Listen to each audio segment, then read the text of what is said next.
Radio Rahim with the iconic voice of boxing in the UK, Adam Smith on Sky Sports, has another tremendous matchup. I thought we'd be a lot younger men when we have this conversation. We've been having this conversation for 20 years almost. I mean, it's just, you got to pinch yourself that they've done the workouts. They actually haven't shared a ring since the ringside set back in 2012, where we got them sort of head to head. I mean, it's a really personal fight for everyone at Sky, and I'm really pleased it's landed on our platform, Rahim, because we've known these guys, we've grown up with them. I first saw Kell when he was 10 years old, and he was walking on his hands through the St. Thomas gym in Winkerbank, and Brendan turned around to me and he said, he could be better than Harold and Naz, you know, and from then on it was like, wow, KELL BROOK, let's follow him. Then Amir Khan sizzled in the Olympics and did something quite extraordinary at that age, winning the silver, and then we got to work with him, and we had the ups and downs of the Prescott situation, and then he won the world title, rehabilitating, sort of joining Freddie Roach against Gatelnik, and the great nights with Maidana and Alexander and all of those, and they've just been sort of kept apart in many ways by politics, and there's been times where it's been very close. Eddie and I, there was a very close moment when we were at Bramall Lane and Kell was fighting, and I got Shah on the phone and I said, look, you know, Kell's agreeing and Amir wants it, and he goes, yeah, but we got a problem. Oscar wants him to fight Canelo, so I think we're going to fight Canelo, and it's big money, and you know, the fighters, obviously, they got to look after it. It's a business. Well, let me ask you there's always a big debate as to whose fault it is that this fight didn't happen. Obviously, I don't see any fight in history that had more of this debate than maybe Pacquiao Mayweather.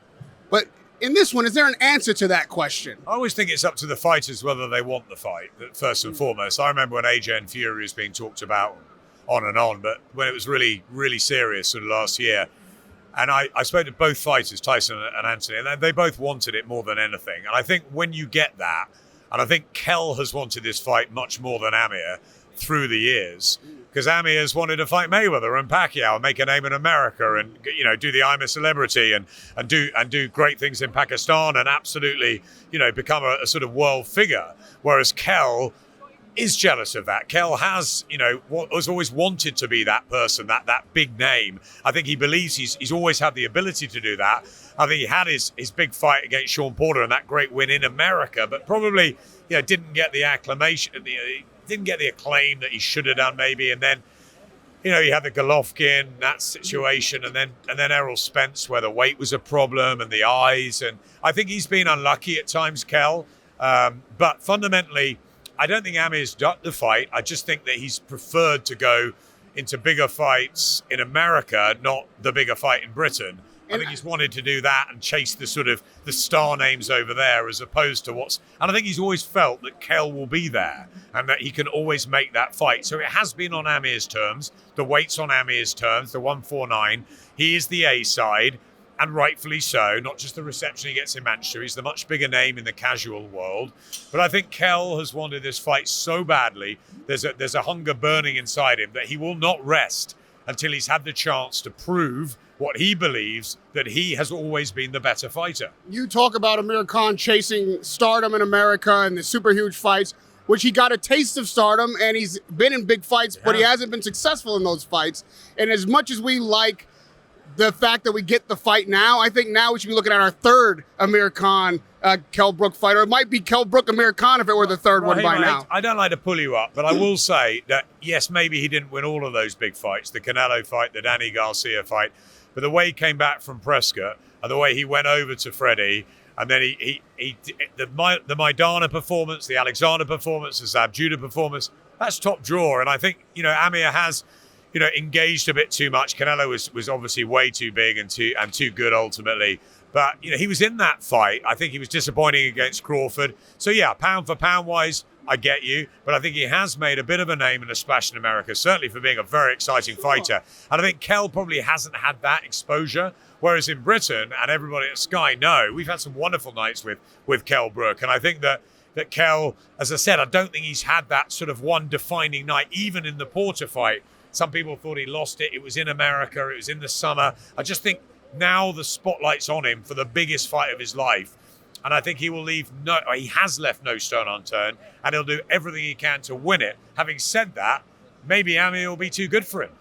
And to be clear, I'm not trying to slag Amir Khan off, but my point is a fine one in that those fights that you named that he won, they were great fights, but I'd say he was the A side in all of them.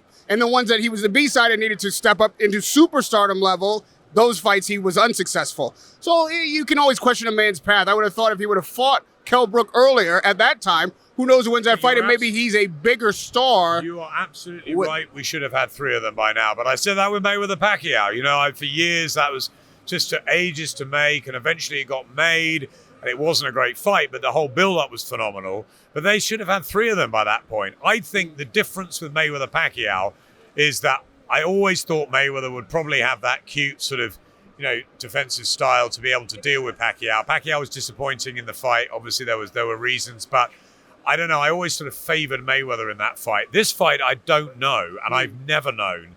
I've always thought, who's going to win this? There was times where I thought Amir, times where I thought Kell. Now, they're both at the same age. They're both at the same stage. They're not world champions. The sort of big sort of glory dreams of conquering the States is gone. This is about a feud that has gone back 20 years. It is personal. And a bit like Carl Froch and George Groves, they don't like each other.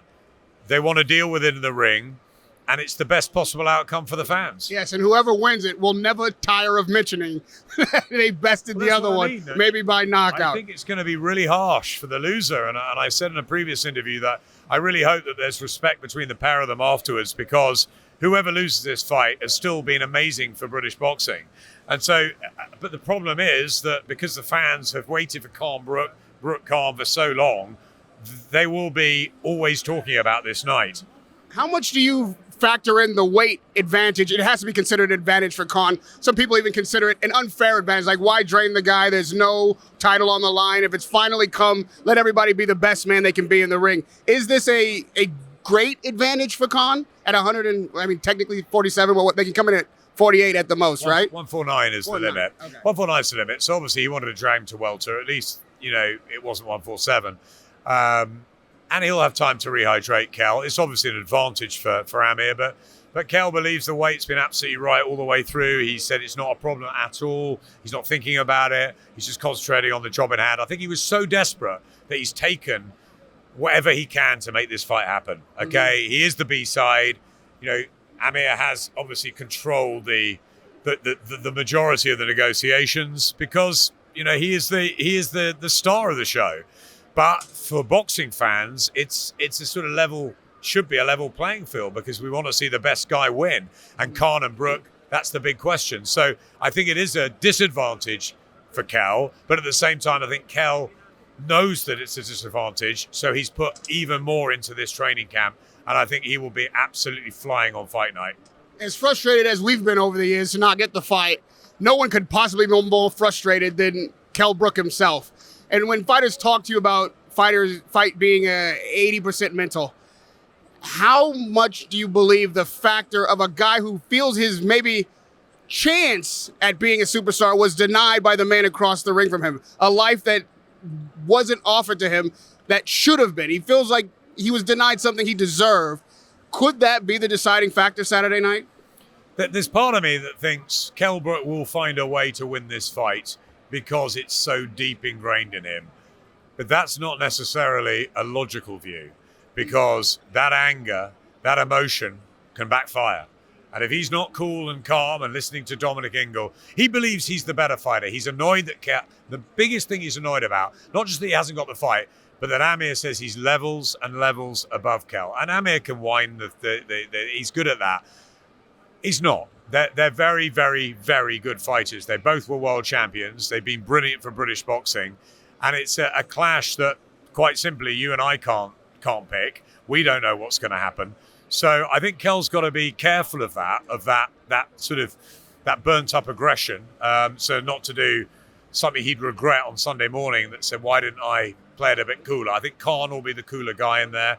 I think he'll try and implement the game plan. I'm sure he wants to try and box at distance, come in and out, make Kell miss. I'm sure he wants to do a little bit like Chris Eubank tried with Liam Williams to show he's the better fighter. And I think that it's up to KELL to get him to engage, and I'm sure they will at times. I'm sure there'll be, if it's not dramatic early, there'll be pockets of fire. There has to be.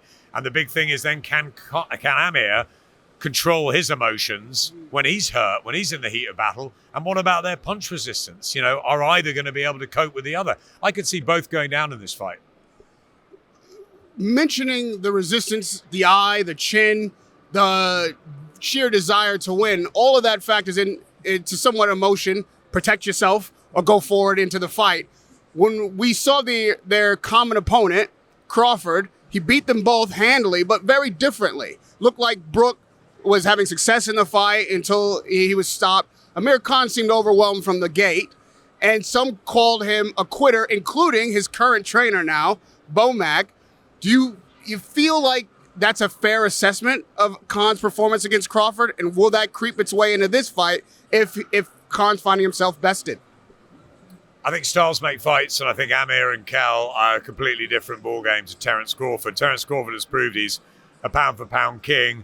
He was simply better than both of them, and that's the truth. And now Amir's with Terence because he believes that Terence can give him the keys to beating KELL BROOK. And Terence said after that fight that KELL's timing was great for those first couple of rounds. It worried me slightly the way KELL just went, that punch resistance. He's always had a good chin, and that worried me a little bit.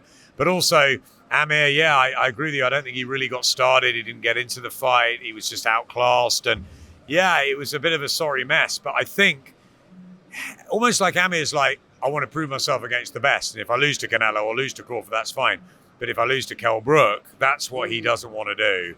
So look, it's a fascinating story. It's a fascinating picture. How's it going to unfold? I think that you can't read much into those Crawford performances. I think this is a different fight. I think that they're both at the very best they can be at this stage. And I think they've got each other in front of them, not the pound-for-pound king. If he's frustrated, or like you said, he can't lose to KELL BROOK, do you believe he's the kind of fighter to be looking for a way out?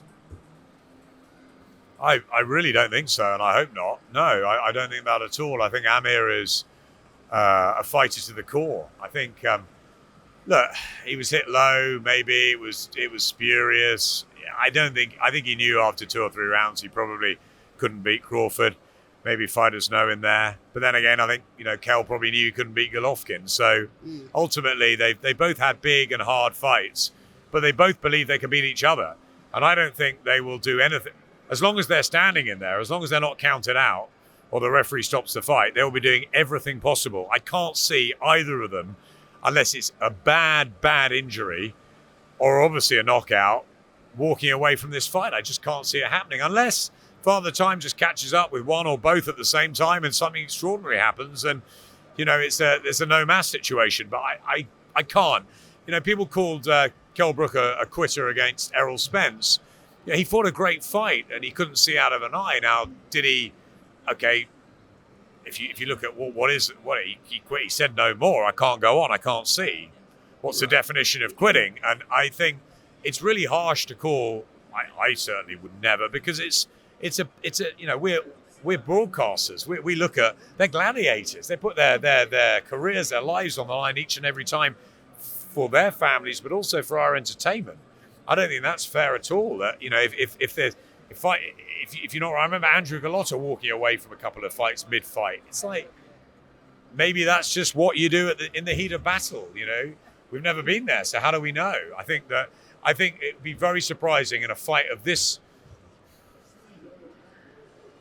bitterness, this rivalry, this feud, this magnitude in Britain, whether either is gonna walk away from this. Don't see it happening. Any man who would call a fighter a quitter with an injury in the ring, especially to the eye, like Canelo and Saunders, the idea that you would call Saunders a quitter or Brook a quitter is absurd. One thing that we have to say, based on Amir Khan's trajectory in his career, as you said, he wants the big fights. And he dodged, you could say, Brook to get bigger fights. And now this is for sure the biggest fight he could have.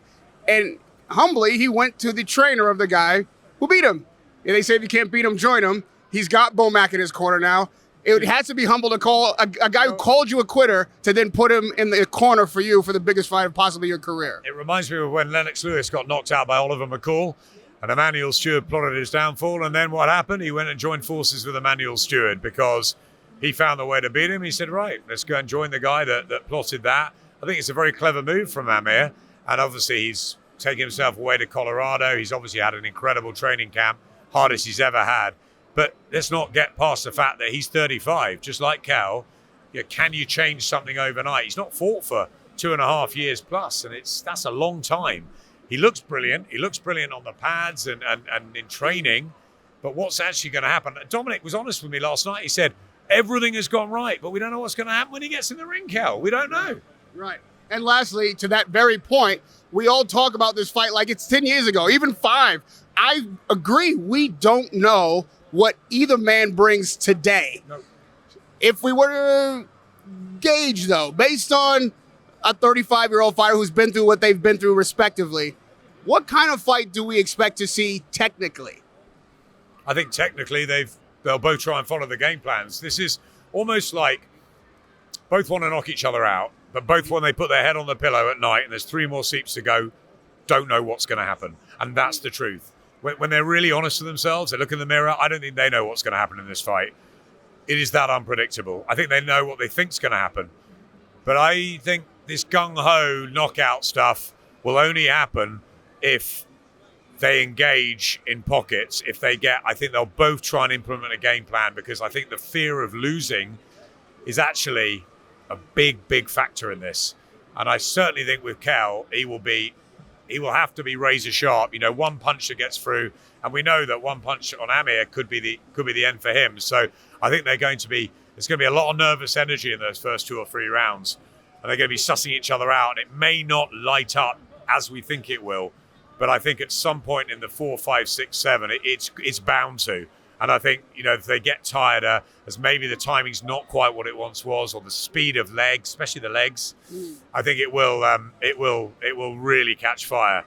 But I think it's about who can sort of get their game plan right, and then when they're asked to engage in the heat, do it in a cooler way. I think that's going to win the day. I believe this fight, believe it or not, is going to end up inside. And whoever's got the grit inside to take that one extra shot to give 2, maybe best the other.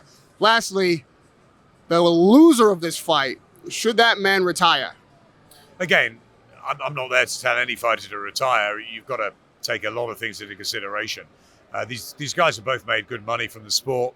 They've both got 3 kids each. They've got families. And, it's not up to us to say, look, you can and can't do something. Let's see how the fight develops. Let's see what we get. Would you figure there's anything left for them after a fight like this? The loser, I mean. I think, listen, if it's an amazing fight, they can go again with it. If there's a definitive winner, then the definitive winner presumably moves on to a couple more big fights.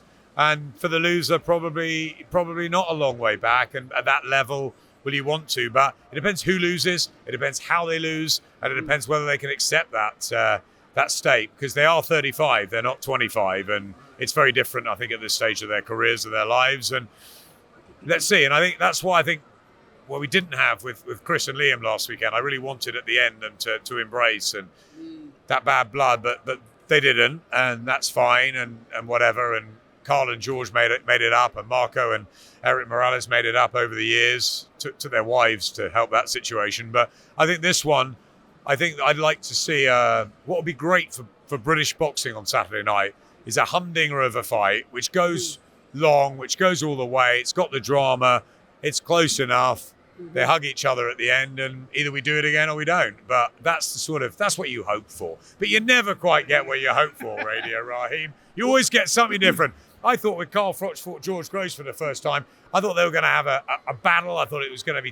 and Carl's on the seat of his pants within the first round, and it all changed. And so you never know. Well, I hoped for an interview with the legend, Adam Smith, today, and I got exactly what I hoped for. So sometimes you do get what you hope for, Adam.